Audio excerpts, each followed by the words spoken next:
कैसी है आत्मा? रई कहते हैं, रई जिसको रई कहते हो आप लोग, जैसे वो मट्ठा भाते हो, तो बोले ये आत्मा है। और ये आत्मा रूपी रई है ना, इस शरीर के बर्तन में है, शरीर बर्तन है, और राग द्वेष की रस्सी इस पर लगी हुई है। और अपन देखते हैं दोनों हाथों में, एक हाथ में राग की रस्सी है और एक हाथ में द्वेष की है। तो आप क्या करते हो, कभी इस रस्सी को खींचते हो तो राग नज़दीक आ जाता है, फिर जब इसको ढील देते हो फिर दूसरी खींचते हो तो द्वेष आ जाता है। पूरे राग द्वेष राग द्वेष राग द्वेष राग द्वेष राग द्वेष, है ना। अब राग कर रहे हो तो क्या आत्मा नहीं घूम रही? रही रही है ना, जो रही घूम रही कि नहीं घूम रही हैं? और द्वेष की रस्सी तुम खोल रहे हो तो राई घूम रही कि नहीं घूम रही? तो आत्मा कह रही, पगले, चाहे तू राग कर रहा है तब भी मुझे घूमना पड़ रहा है, तू द्वेष कर रहा है तब भी मुझे घूमना पड़ रहा है। तू कोई ऐसा काम करके मेरा घूमना फिरना बंद हो जाए, है ना। तो इसलिए राग भी छोड़ना पड़ेगा, द्वेष भी छोड़ना पड़ेगा। जब दोनों चीज़ छोड़ करके अब ऐसे गंभीर होकर बैठ जाओगे, आंख बंद करके, कि कौन आ रहा है कौन जा रहा है, आएगा तो विकल्प आएंगे ना। अब आएगा तो कोई नमोस्तु करेगा, नमोस्तु करेगा तो तुम्हारा ध्यान जाएगा, हाँ, फिर आशीर्वाद भी दोगे तो हाँ हाँ हाँ, चलो डिस्कनेक्ट हो गए आत्मा से, उतनी देर के लिए डिस्कनेक्ट हो गए। और डिस्कनेक्ट हो गए तो फिर आपका काम खत्म। तो कनेक्ट रहने, कनेक्टिविटी जो है उसको बनाए रखने के लिए अब क्या करोगे? तो इसलिए आचार्यों ने कह दिया ध्यान करो, क्योंकि ध्यान होता है आंख बंद करके, शरीर को एकाग्रचित करके और आंख बंद करके। जब हम ध्यान करते हैं तो हमें पता नहीं चलता है कौन आया कौन गया, कौन हमारा है कौन पराया है, कौन शत्रु है कौन मित्र है ना, किसको इग्नोर करना है किसको इम्प्रेस करना है, सब काम खत्म। ये सारे काम कब होंगे? जब तुम्हारी आंखें खुली होंगी। जब आंखें खुली होंगी तो ये सारे काम होंगे।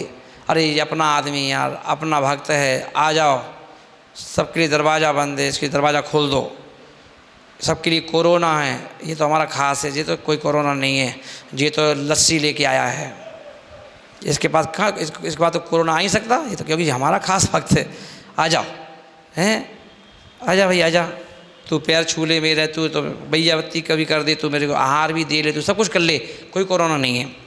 पर जो अपरिचित आया, जिसको अपन जानते नहीं हैं, ये कैसे आ गया भाई? कोरोना चल रहा है यार, भगवान को बाहर बाहर भगाओ, बाहर भगाओ। तो काहे कोरोना का उससे क्या होगा तुमसे? उसके पास नहीं आएंगे हम, क्या एग्रीमेंट होगा का है? तो आचार्य बोले कि ये क्या है? बोले कि ये कोरोना नहीं है, राग देश है, राग देश। ये क्या है? राग देश है। तो बोले कि राग देश क्या करता है? जब हमें परिचित व्यक्ति आएगा तो राग नियम से आएगा, नियम से राग आएगा बाहर, है ना। अब पत्नी को पति से राग है, बच्चों से राग है, तो खुद आलू नहीं खाती है, पर बच्चों को पति को राग आलू बना के खिलाती है, प्याज बना के भी खिलाती है, हैं। खुद रात को नहीं खाती है, पर रात्रि में 10 बजे 11 बजे 12 बजे को गैस चालू करके पराठे बना खिलाती है, खाओ, है ना, कभी बना लें खा लो। अब देखो बेचारे भूखे थे, अब शब्द सुनो, क्या करें, वो बेचारे चल के आए थे, भूखे थे, जो खाए भी नहीं था उनने, अब उनके देखा नहीं गा उनको, तो काय को धर्म कर रही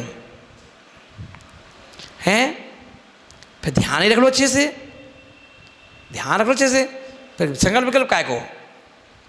तो आत्मा बोले कि देखो आप राग देश की जो रस्सी है, राग देश की रस्सी, क्योंकि एक बात ध्यान देना रई पे, कि आप चाहे धर्म की कौन सी क्रिया कर रहे हो, राग की कर रहे हो या द्वेष की, दोनों में आत्मा को घूमना पड़ रहा है कि नहीं बाबा बताओ, हैं?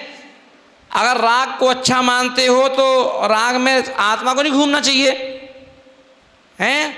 अगर द्वेष को अच्छा मान रहे हो तो आत्मा को नहीं घूमना चाहिए, पर यहाँ तो दोनों में घूम रही है, दोनों में घूम रही है। और धर्म किसे कहते हैं? जिसमें आत्मा घूमना बंद हो जाए, आत्मा का घूमना बंद हो जाए। क्योंकि अपन देखें, जैसे ये तो उदाहरण दिया है रई का, पर अपन ये सोचो, अनंत भवों से ये आत्मा रई की तरह कितने भवों में घूमी तो रही है, कभी स्वर्ग में, कभी नरक में, कभी त्रियंच में, कभी कहीं, कभी मनुष्य गति में आगे, कभी स्वर्ग में पहुंच गई, फिर यही घूमने की तो रही है रई की तरह। तुमने अच्छे काम करे तो स्वर्ग चली गई तो भी घूम रही है, तुमने बुरे काम करे तो नरक चली गई फिर भी घूम रही है, तो घूम ही तो रही है। तो दूसरों को तुम अच्छा बुरा क्यों कह रहे हो? तुम खुद ही घूम रहे हो, खुद ही घूम रहे हो, तो तुम किसी को बुरा कहोगे, किसको अच्छा कहोगे? तो इसलिए आज समाज बोल रहे हैं कि देखो भैया है ना, राग प्रशस्त राग, दो प्रकार के राग होते ना, बोले राग नहीं करना चाहिए, तो भगवान से राग करें तो, गुरु से राग करें तो, बोले प्रशस्त राग है। पर वो अपन क्या करते हैं, अगर 1 महीना लगातार चले जाओ तो गुरु के पास, चाहे किसी को गुरु बना लो, उनके पास रोज चले जाओ, 2 महीना 4 महीना 6 महीना चले जाओ, तो तुम्हें उनसे प्रशस्त तो हट जाएगा और राग ही हो जाएगा,